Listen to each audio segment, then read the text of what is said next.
In this module, you'll learn about fostering physical development in young children.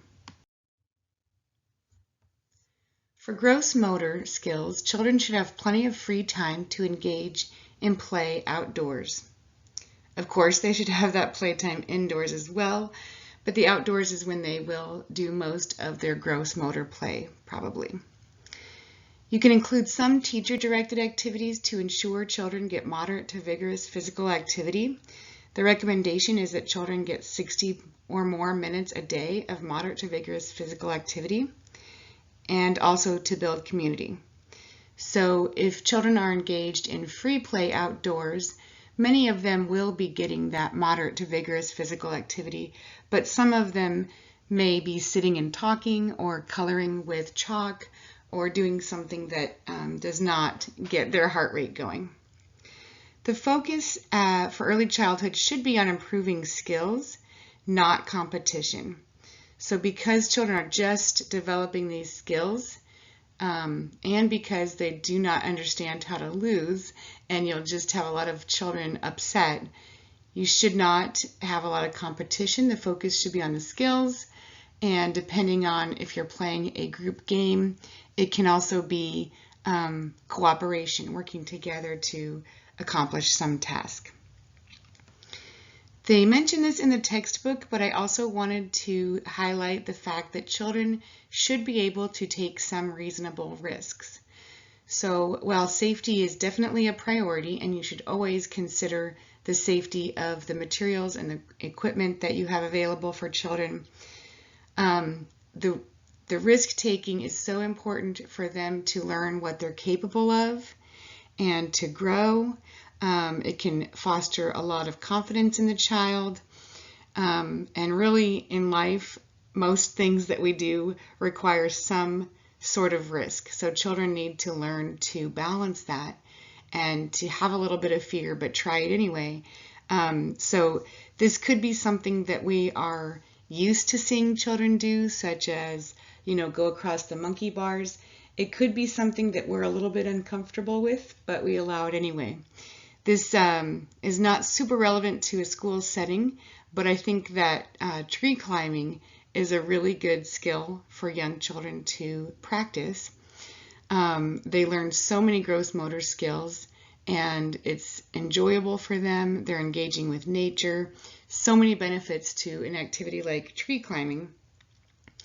And the thing with tree climbing is that children can they can say, yes, I want to do that activity, and then it's a graduated risk. So as they go up, they can see how comfortable they are going higher or not going higher, staying where they're at or coming back down. And so those types of risks really, really benefit children's development in so many ways. When planning for play environments with gross motor skills in mind, of course, we need plenty of space for children to move. As I said, this is much easier to accomplish in an outdoor space where children have more room to run around. But if possible, it's great to have a gross motor area indoors as well. I see this more often with infants and toddlers because obviously they don't take up as much space and they are not able to move as quickly or as coordinated yet. So for infants and toddlers, they might have some of the soft cushions for them to climb on. In my son's class, when he was actually an older infant, they had a little wooden slide with just 2 or 3 steps and then a little slide that he could go down. And that was perfect for him just starting to learn some of those gross motor skills. I will say though, if you provide a space indoors for free play time, it would only need to be big enough for probably somewhere between 2 and 4 children. You can provide materials to foster gross motor development, things like balls, jump ropes, hula hoops, cones, and recycled materials I put on there. In order for them to get the moderate to vigorous activity, they might use those materials for an obstacle course. But they're still practicing gross motor skills as they move around the cones or work with a large cardboard box to create a castle or a cardboard car or a robot, whatever it is that they imagine. So here is a list of some gross motor activities. And we just talked about balls. I forgot to list on here throwing and catching and kicking balls. Those are all great gross motor skills to practice with toddlers and preschoolers. But of course, they're practicing locomotor skills, so running, skipping, hopping, galloping, all of those kinds of things. Locomotor means getting from one place to another. And then they're practicing their climbing skills, so hopefully there is a structure or a place to practice climbing. A parachute, that was some of my favorite activities as a child, and I still love doing the parachute games with young children. There are so many. You can get a parachute that's big enough for just a few children, or you can get a large one that's big enough for the whole class. You can make the parachute go up and everybody steps inside and then sits down to make a little dome or a fort, as a lot of kids see it. You can put the small balls, the ball pit balls on there, and make popcorn with the parachute. You can also, if you have a large enough one, you can have everybody help to get the parachute to go up, and then you call out two children's names that are across from each other and they run underneath and change places. That's a game that I've done with young children that they really seem to enjoy. We mentioned obstacle courses. When I did this with my preschool class, I would put up an obstacle course for them to try initially, and then they could rearrange it, make their own obstacle course, and take turns going through that. Another material that I like to use for obstacle courses that I forgot to list on the previous slide would be scooters, just the little four-wheeled scooters with handles on each side, and they can use those to scoot around on a hard surface. Dancing, of course, is a great gross motor activity. That may be one that you can do inside.